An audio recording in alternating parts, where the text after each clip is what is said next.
There we go. So we are recording the event. It'll be available on the University of Chicago Press YouTube in about a week or so. If I could get everyone who is not Brian or Joanna to mute yourselves right now so we don't get too much weird Zoom feedback, that would be great. We're gonna have them chat for a little bit, and then at the end we'll open it up to questions. Since we have a big-ish group tonight, we'll have everybody pop your questions into the chat, and Joanna or I will read them out. And then, you know, if you need to unmute yourself then to follow up, feel free to do so. My name is Adrienne Myers. I'm a promotions manager at the University of Chicago Press. I'm working with Brian on his new book right now, and have also worked with Joanna on a recent book of hers. This event is part of our By the Book series, which is our new Zoom event series, started in the fall. It's also in partnership with the Seminary Co-op Bookstore right here in Chicago. Brian's book will be available through the Seminary Co-op website, and I'll paste a direct link to that in the chat if y'all are interested in purchasing the book and supporting a great local bookstore in Chicago. All right, introductions.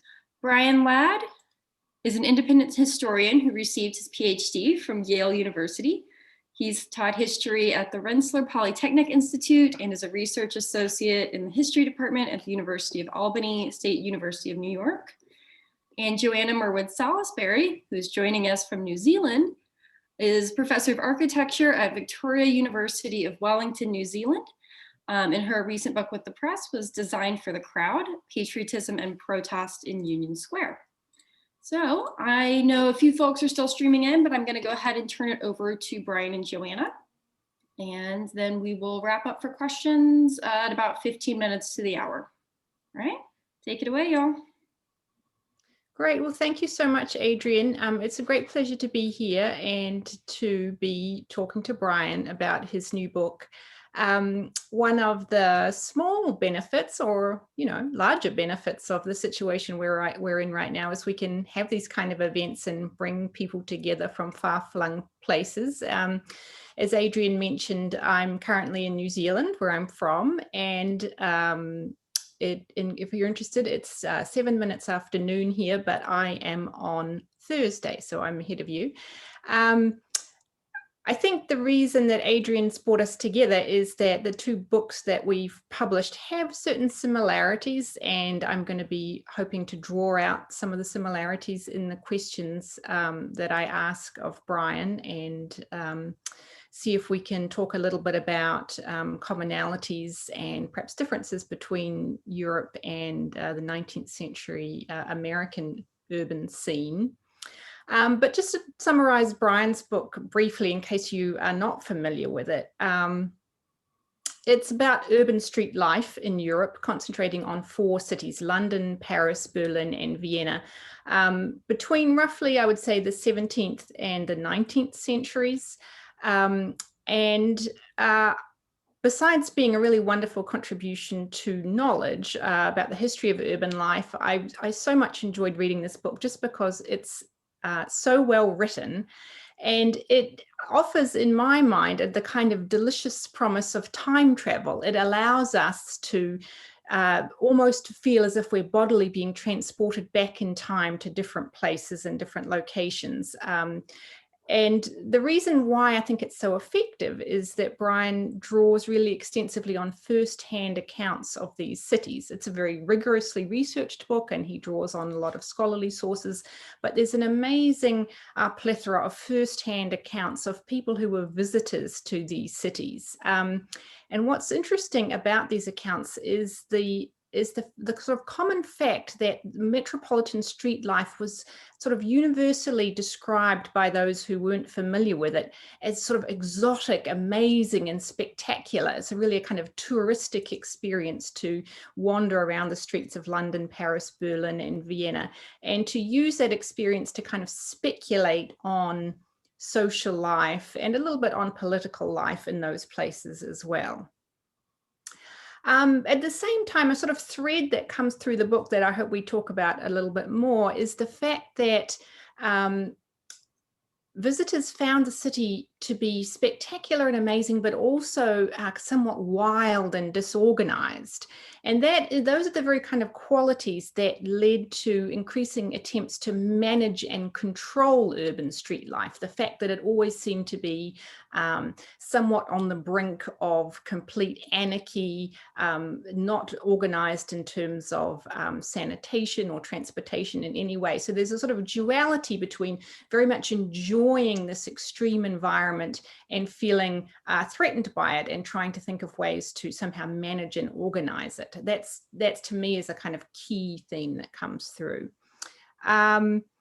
And it's that sort of rationalization of the city that Brian argues has, in the 20th and 21st century at least, led to perhaps a sort of diminishment of what we might see as real street life. And we can talk more about this in our conversation. As I mentioned, my own expertise is on 19th century American urban and architectural history. And there's just 4 kind of common themes between my work and Brian's work that are going to come up in the questions that I ask him. So I'm just going to summarize them then.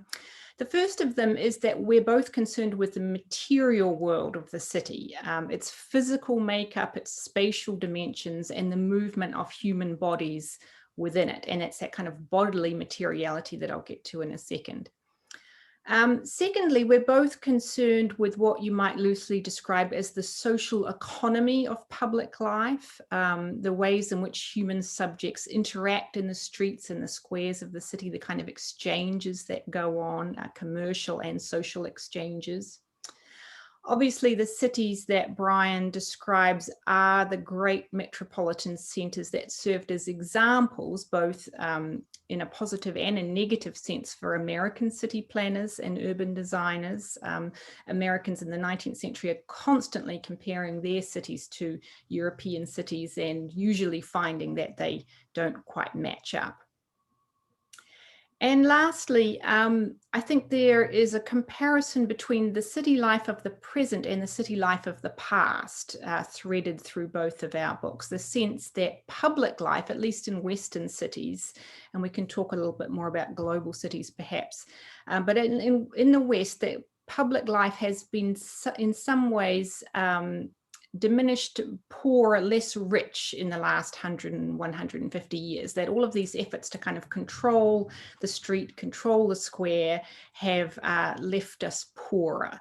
And Brian's very explicit in his introduction that one of his motivations in writing the book is to think about how looking back at history might help us to create better streets and cities in the present.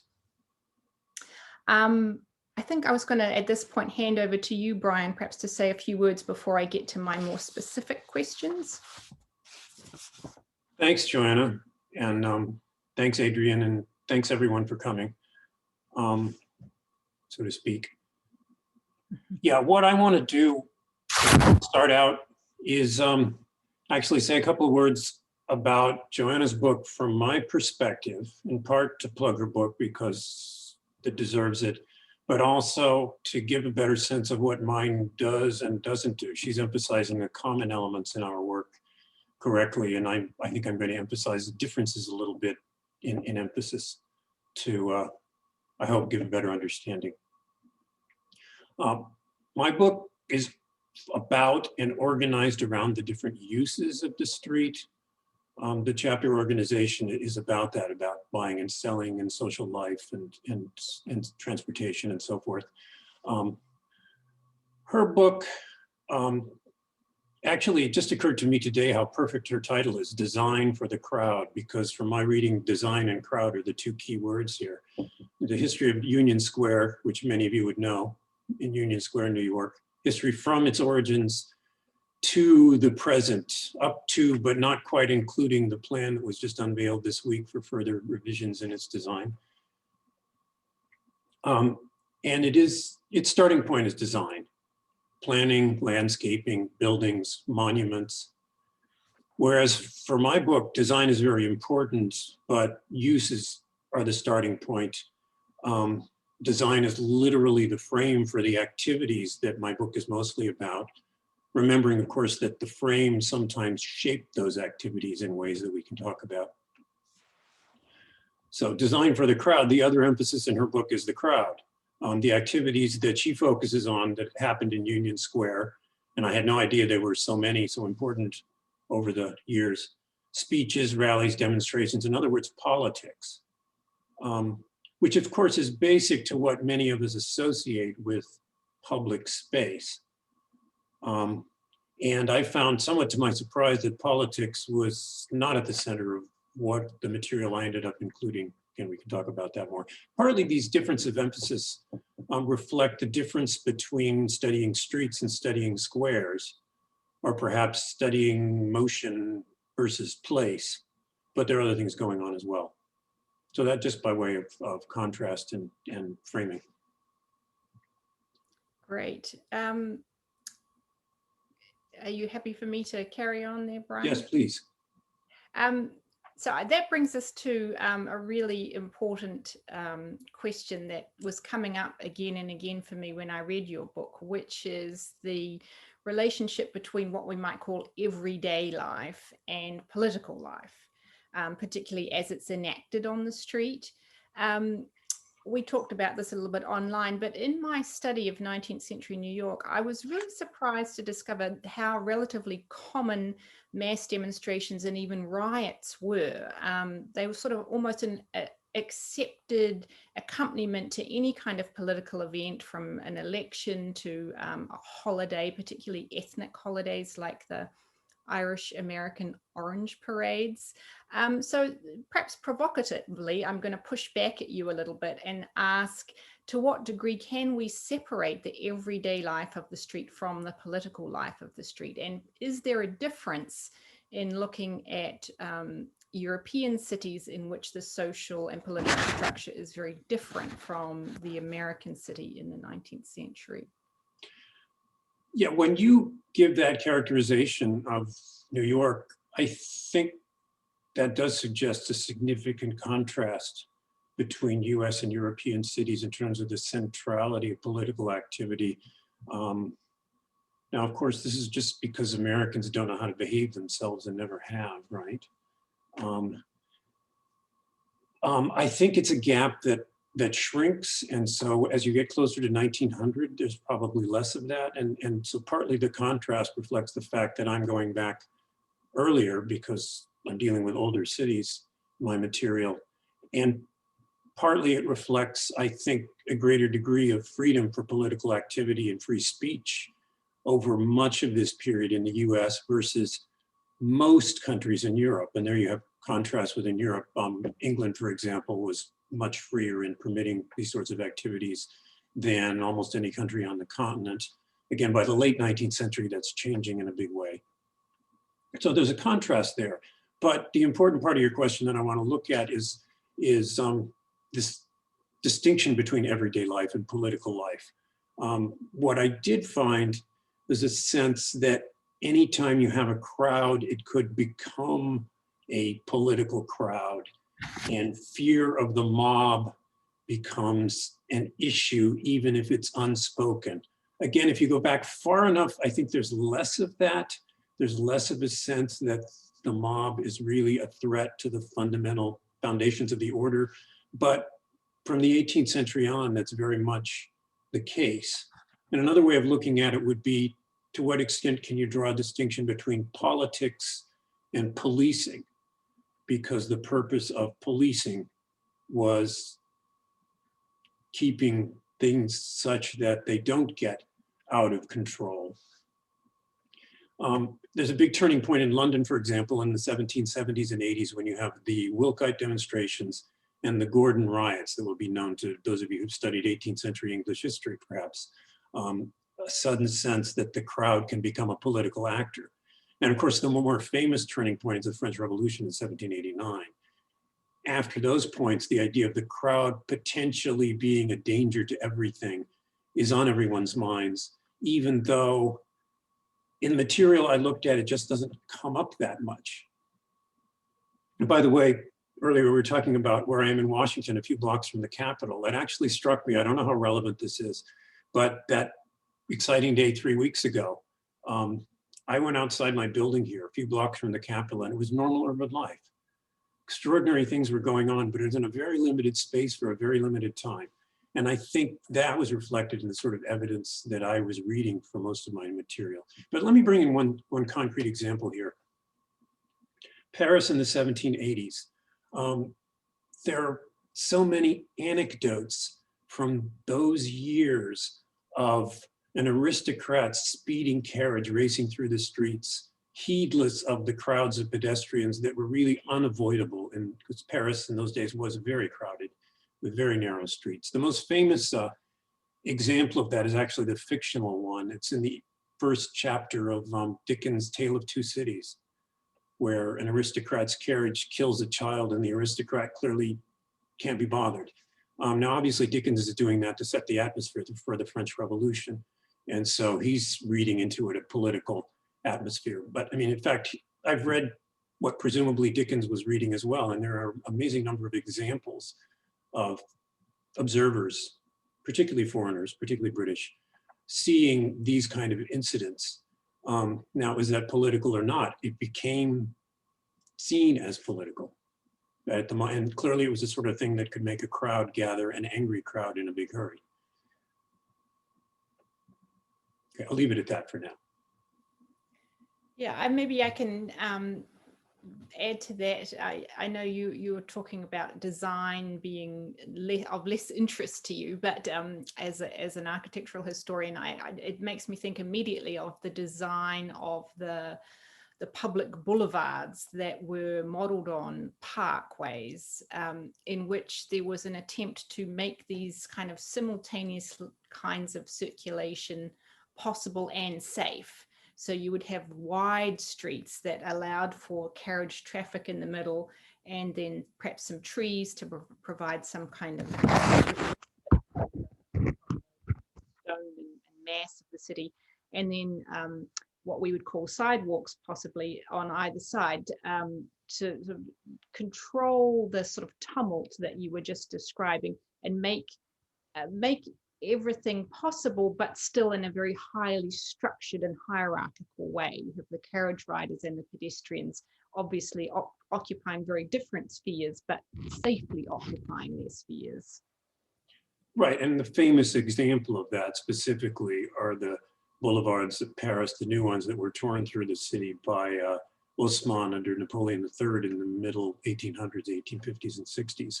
And one of the things that's often said about those is that they were built to prevent the revolutionaries from taking over the streets, that their purpose was fundamentally military and political. And that's mostly not true. That if you look at the evidence, and historians are generally agreed that that wasn't the first thing on their minds when they were building that, but it was in their minds inseparable from what you described, this sense of order, this sense of circulation of traffic, circulation of air, circulation of clean water in, dirty water out, but also circulation of police and soldiers when necessary. And so there was this sense that we were making Paris comfortable and feeling safe for the bourgeoisie. And so you can't draw a line at where politics stops or ends when you're looking at that, because it wasn't being drawn in the minds of the people who were doing the work. Yeah, that's a long-standing debate in history, the motivations of those kind of boulevards, which is perhaps a difficult thing to pin down because, you know, of course, there's always going to be multiple motivations, some spoken and some unspoken. But just while we're talking about carriage traffic, that gets me to a major point that you make in your book, which is sort of decline of this very densely packed and diverse street life that starts to happen in the mid-19th century and is perhaps complete by the early decades of the 20th century, has been largely pinned on traffic planning, the desire to make the roads safe for faster vehicles, mass transit in the sense of horse-drawn carriages and horse-drawn trams, then later automobiles and buses and trucks.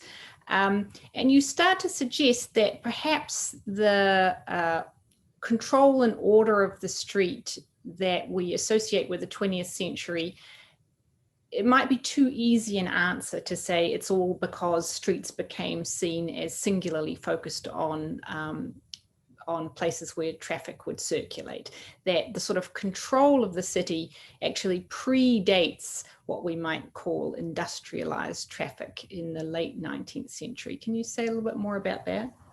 Sure. First of all, I previously wrote a book about cars in cities and what terrible things cars did to cities. And then as a good historian, I went back and did this book about the previous period. And I wanted to, among other things, argue with myself and prove that the streets weren't exactly wonderful before cars came along, and getting rid of cars isn't going to solve all our problems. But as you suggest, the growth in traffic and the associated problems do predate automobiles with the big cities in the late 19th century, traffic jams and road rage and all of these things. And so that was an issue. But I think one way of looking at it is to ask why people who could afford it were eager to escape from these exciting, stimulating crowds on the street to ride instead of walk. You know, the fact that these new technologies were there, carriages and cars, made it possible, but that's not the complete explanation. Speed was part of it, but not at first, because in the crowded streets, at first, nothing could go very fast. So I think there's a sense of discomfort that gets at divisions of class and status. And on the flip side of that, a desire to assert superiority. And this is, I think, the only quotation I want to pull out of my book here. Very short, but it needs a little explanation. I'm going to go back 400 years here. This is a pamphlet by John Taylor from 1623, who was an English poet, a very modest background. And this is precisely during the years when carriage traffic is first becoming more than a very rare thing in London and other cities. And he got a chance to ride in a carriage, which was something that otherwise would have been available only to richer people. And he wrote in a pamphlet called The World Runs on Wheels, presciently, he wrote that the coach ride made me think myself better than my betters that went on foot. And I think you can almost draw a straight line from that all the way to road rage as we know it, to a sense of status and superiority of the motorist over the pedestrian that I suspect we're all quite familiar with, probably from both perspectives in the case of most of us. So I guess the very vague point I just want to reinforce here is that there's notions of personal comfort and status and superiority and inferiority that play into these desires to separate oneself from the crowd. Yeah, that word comfort is a significant one. And I can't let you go without talking about the what's implicit in the subtitle of your book, which is the sensory experience of the city. It's a great subtitle because it really draws you in and talks about the experience of the city being so palpable. And a significant element of the sort of changes that you track throughout the book is the growing discontent with the sights and smells and sounds of the city that grow increasingly intolerable and even repulsive. And the chapter on sanitation is really interesting in that respect. Where I want to go with this is to ask, if we assume that our physiology has remained the same, or certainly in the Western peoples in terms of our experience of the senses, how do you account for this growing desire to repress the sensory, if you will?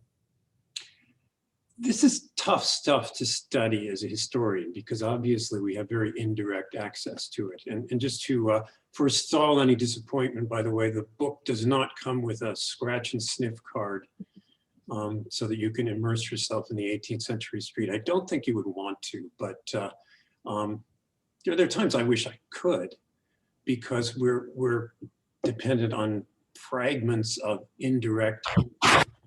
But the way I would go about answering your question is to say that sure, there's a biology of smell. I'm going to focus on smell here. And by the way, thanks for the compliment on my subtitle. That was a matter of considerable debate within the press. I was told that there was pushback from the marketing people about using the word smell in a title. I assume Adrian had nothing to do with that, but anyway, smell is the most potent of these senses. I mean, there's sounds, there's visual as well. But there's awareness and there's filtering of smells. We get used to some odors and not others. For example, I would guess that all of us are used to certain chemical odors, either from household products or from cars.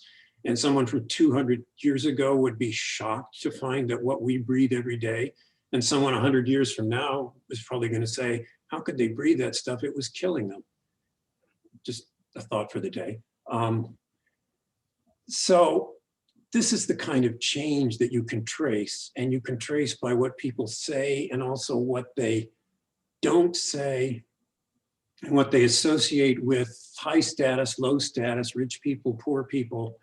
Let me give a couple of examples from the trends that I think I found in my reading here. Go back to the 17th century and the descriptions of the foul mud of, especially in Paris, tend to be very visual and not talk about smell. The concern seemed to be, my clothes are going to look terrible when I show up at the reception, but there isn't a focus on the smell. Does that mean they didn't smell the stuff? I don't think so, but there wasn't a focus there.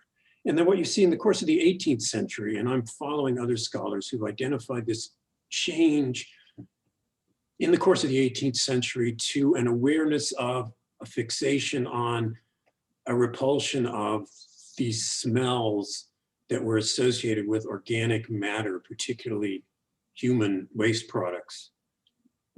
So for those of you who want to, you can turn straight to the shit chapter, and those of you who don't have to. That this interest in focusing on the stink of the city appears in the course of the 18th century. Now, why is that? I really don't know. One theory, for example, is that upper class people are starting to bathe more, which changes their perception of their own bodies. It also changes fashions and attitudes toward things like perfumes that become lighter.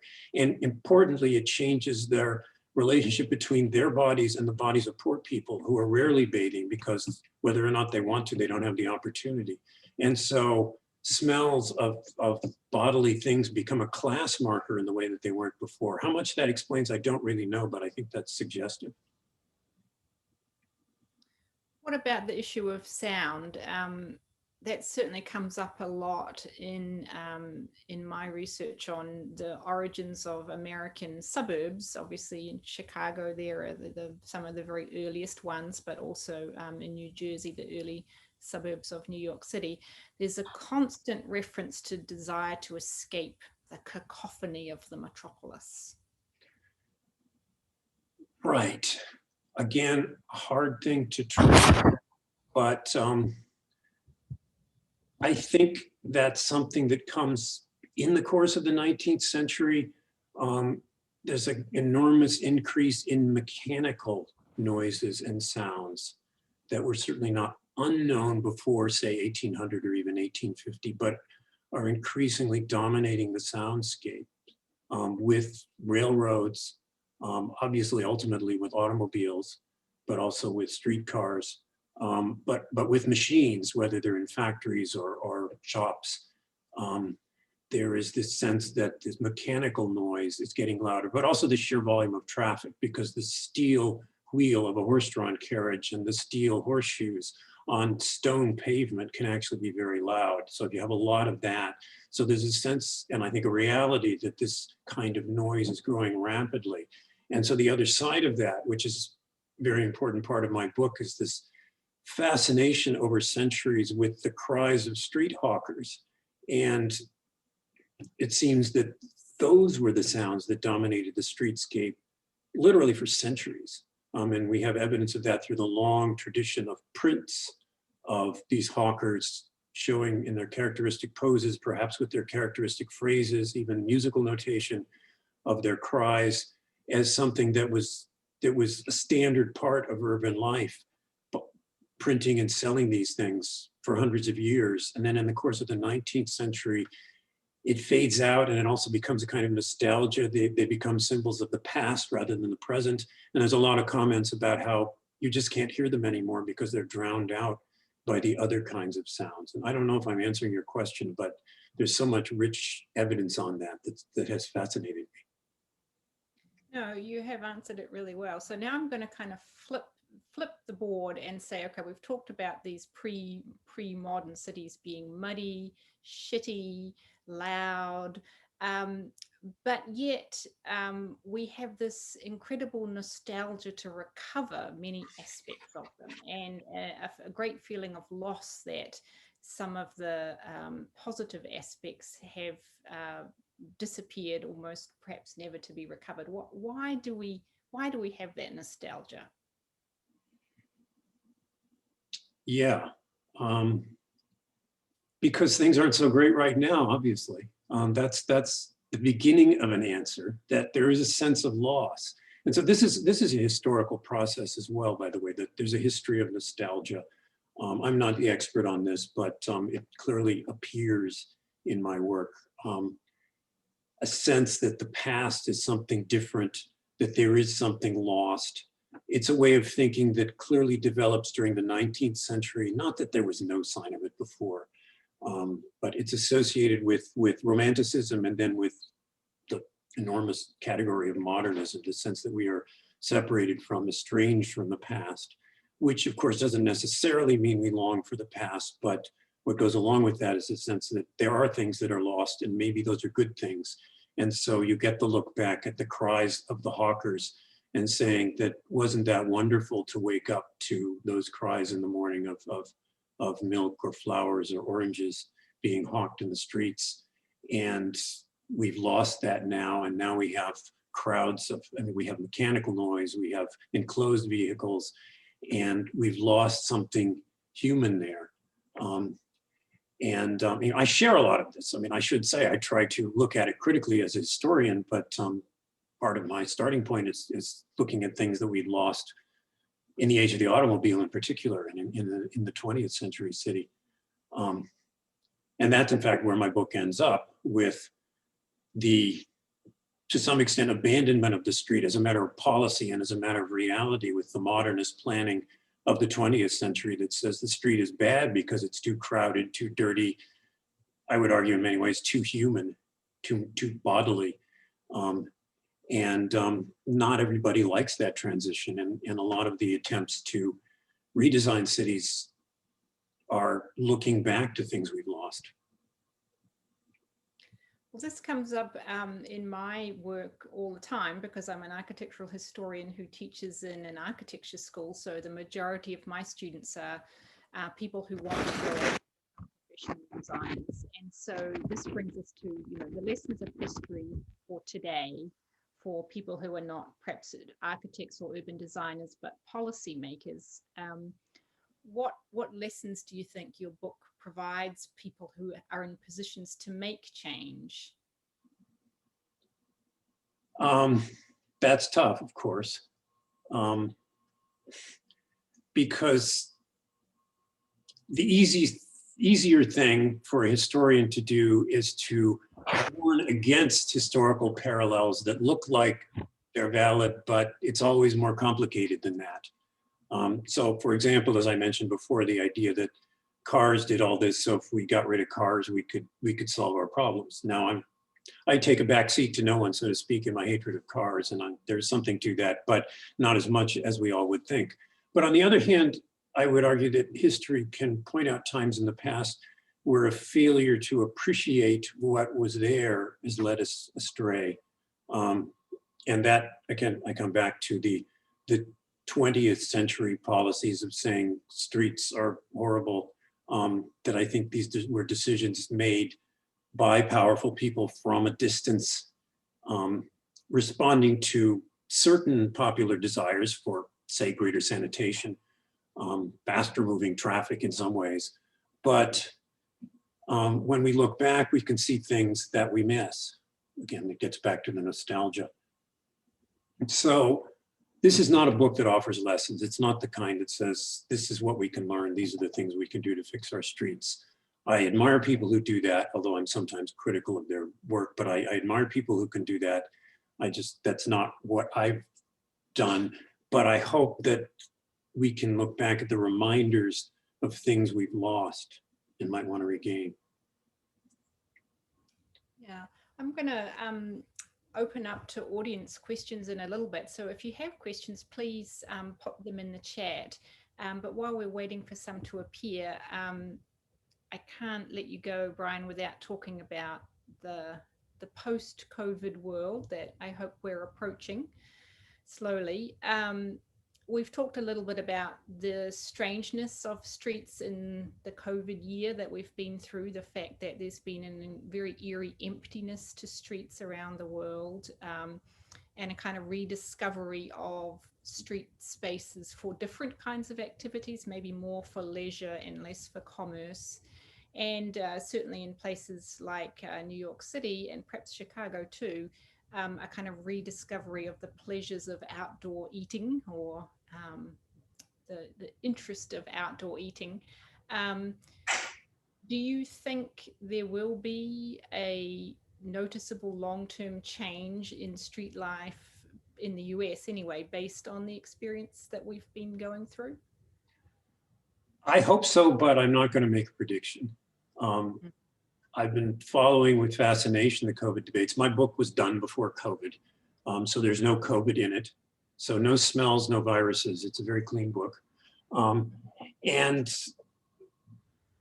it's been interesting in the way in which COVID streets have brought back some of the things that I have written about, precisely because of the removal of traffic, of automobiles in particular, but in traffic, it's been space and the slowing down in the streets that's made it possible to put out the dining tables, to have play areas where there weren't before, and so forth.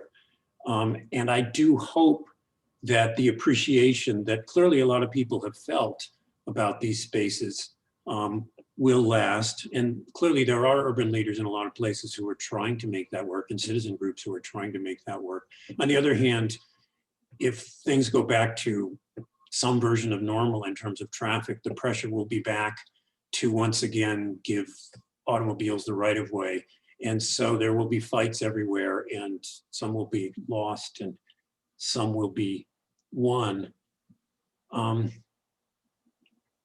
But it's complicated in ways that that history reminds us of, that I do hope that history can remind us of some of the dimensions that we might not be attentive to as we try to reallocate street space.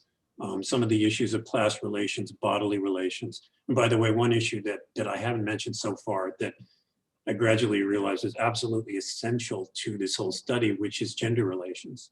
So many of the rules are about, even if it's not explicit, the relationship between men's bodies and women's bodies, the restrictions put on women's bodies and women's activities. And unfortunately, I mean, it is difficult. If you go back to the past, you realize that some of the pleasures of the street were dependent on an assumption that certain class relations, gender relations were enforced in ways that we don't want to bring back. And yet COVID does show that some of these things can work. And of course, dining in the street is also a lot more pleasant when you don't have open oozing sewers. One of the paradoxes, I think, of the 20th century is that we cleaned up the street and then we stopped using it for all of these things. So I don't know the answer, but I think there's a lot of hope out there and a lot of things, interesting things going on. Yeah, I mean, your comments very much remind me that in a lot of urban design practice, which tries to return the streets to people, there is a very constrained idea of what is acceptable behavior when you return the streets to people. And that gets to issues of gentrification, that when urban designers draw images of streets for people. They draw people, you know, very nicely eating their lunch together or chatting or playing with children. They don't draw images of people protesting or arguing, or a lot of those other kind of social relations that previously took place in the street that we are more and more restrictive of. So the recovery of the total dimension of street life is going to involve the recovery of a lot of conflict. And certainly in the US this past year, you've seen a huge amount of conflict that is very damaging in some ways, but perhaps very necessary in other ways. And you can argue, is that the kind of streets for people that we want to encourage or not?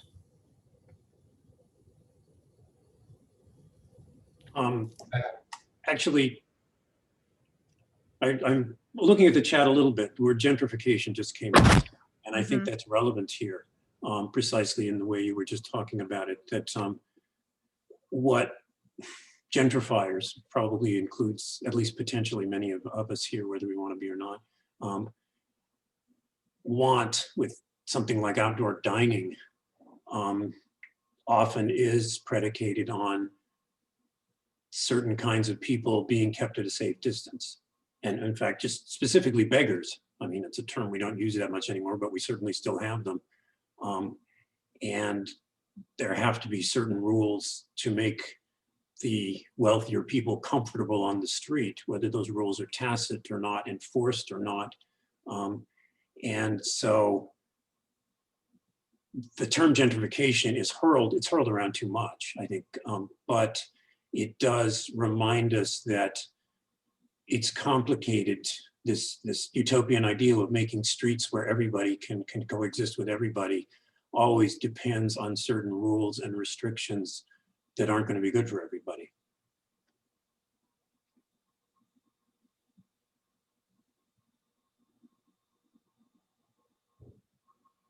There's an interesting question here about music. Berlioz marveling that music is in the air in Berlin. Did you find any evidence that Berlin might stand out from other cities in pervasiveness of music? Hi, Pam. I see that question's from you, and I'm fascinated. I do not know that quotation, and you need to send me the source of that. I can only speculate. 1840, it would make sense in that in 1840, Berlin was a much smaller and hence quieter city than Paris, than London, and even Vienna. That changed very quickly in the following decades. And so from other kinds of sources, visitors to Berlin find it very provincial. I mean, most of my Berlin material in the book comes from later in the century, because that's when Berlin joins the ranks of the big, busy, exciting cities. And so my guess would be that maybe it's simply that the other noises, traffic, mechanical noises, were not drowning out things like the hawkers' musical cries that I talked about before. But that's just a guess. There might be something else. Maybe there was more street music in Berlin, and I think there might have been more in German cities than elsewhere, but if anybody would, has ever quantified that or knows how, I'd love to know more about it.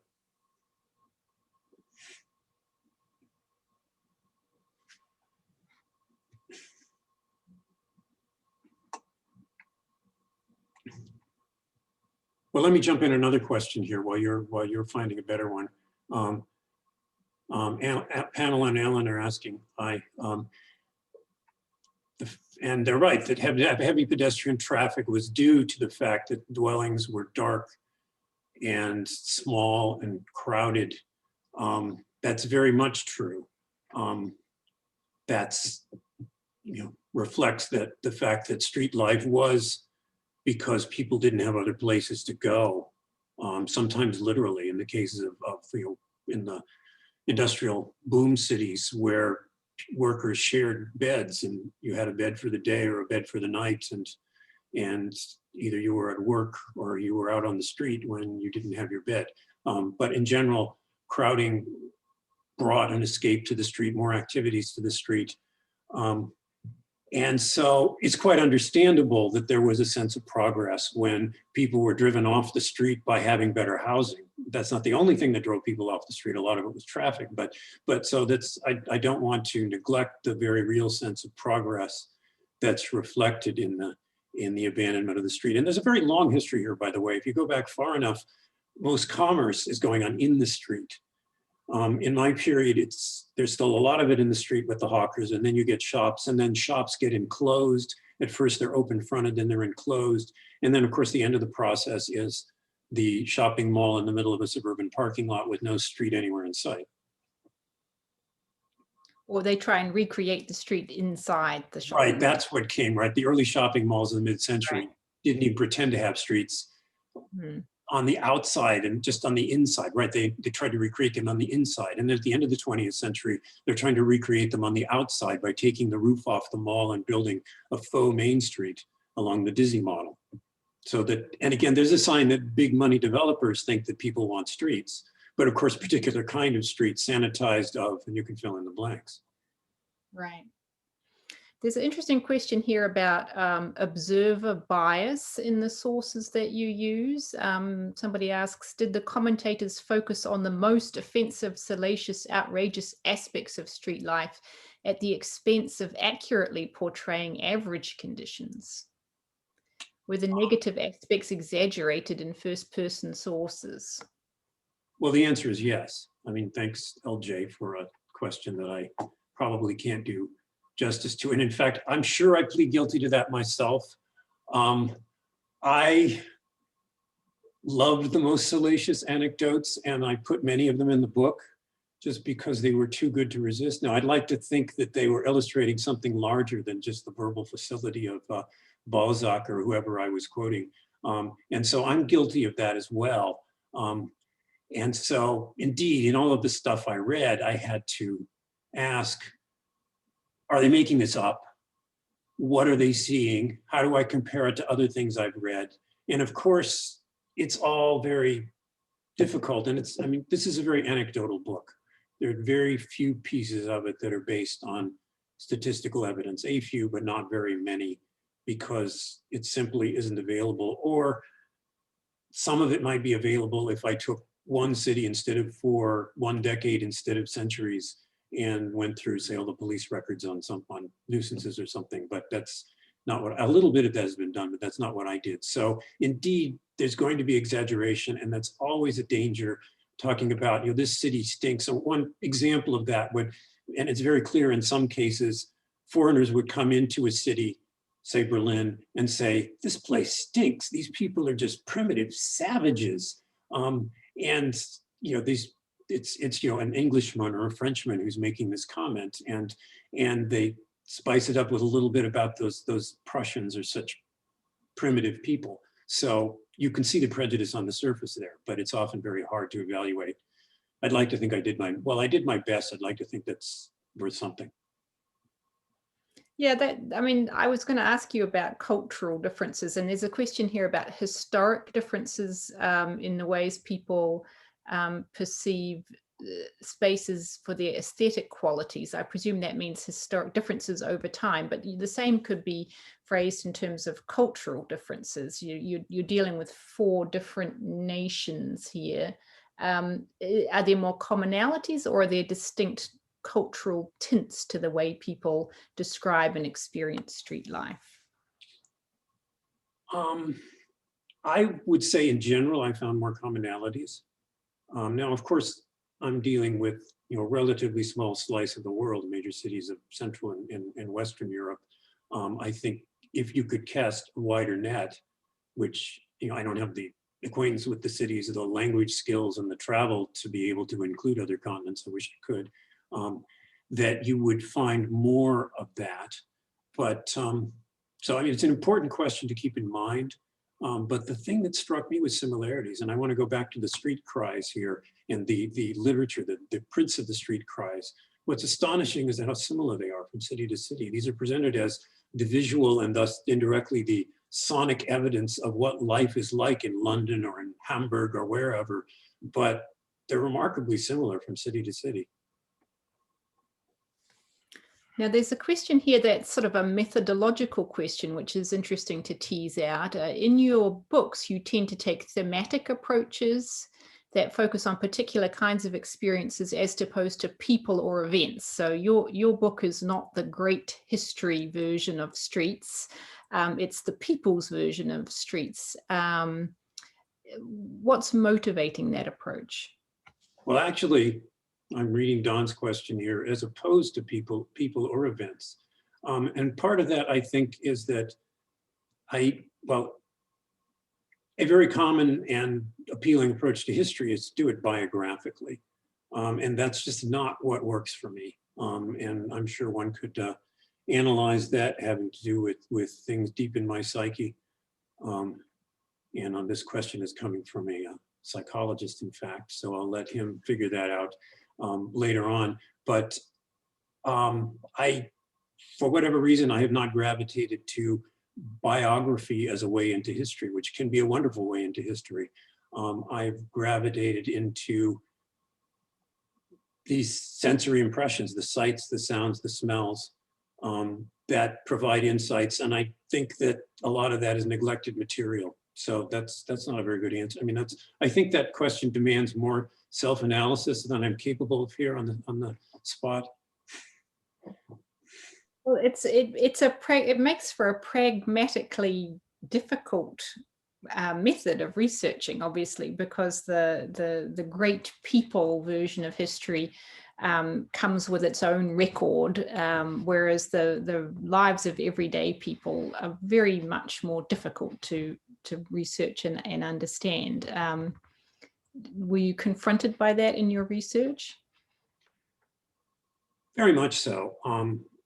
And I just had to flip from source to source. I've already pleaded guilty to being anecdotal here, but I want to make it very clear that the lower classes, most of the people on the street, are grossly underrepresented in the historical record.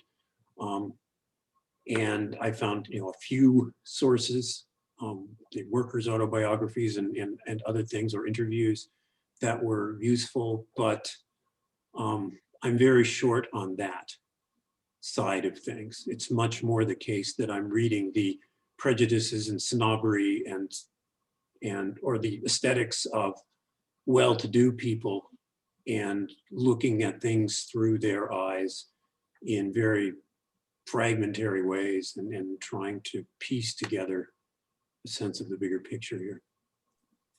We have time for about one more question before we wrap up. Joanna, is there one more in the chat that you want to pull? There's a couple more that we didn't get to. Brian, is there any one that you particularly want to respond to? Let's see. Well, here's one I know at least I can answer from Barbara here. Relationship of public and private, how did that shift alongside physical changes in urban streets? This is one of those big historical shifts that historians talk about a lot, but it's something that's very hard to put your finger on. Clearly for wealthier classes, the withdrawal from the street that I've talked about in terms of an abhorrence of poor people's bodies also reflects changes in the notion of family life becoming more important. It also reflects, obviously, better living conditions. And so you get, I alluded to this earlier with shopping is the biggest set of evidence that's in my book here. The enclosure of shops so that you get this separation. Glass is the obvious architectural element here, but there's more to it than that. That's a very long-term process. But once you put up glass, that means the sounds of the interior and exterior are separated. The shop window becomes important. It becomes a purely visual thing. And the understanding is only certain people will go through the door. And those are preferably it's clearly the more upscale shops that shut themselves off first. And so this public and private thing reflects a changing relationship between the classes. And that's just the beginning of a very big answer. Well, thank you both so much. Thanks everyone for your questions. Thanks to Joanna and Brian. I put the link in the chat again to Brian's book at the Seminary Co-op. Check it out if you're interested. I'm gonna stop the recording and officially end the event, but if folks want to hang out for a second and say hello and goodbye, feel free to do so. Let me just say, for questions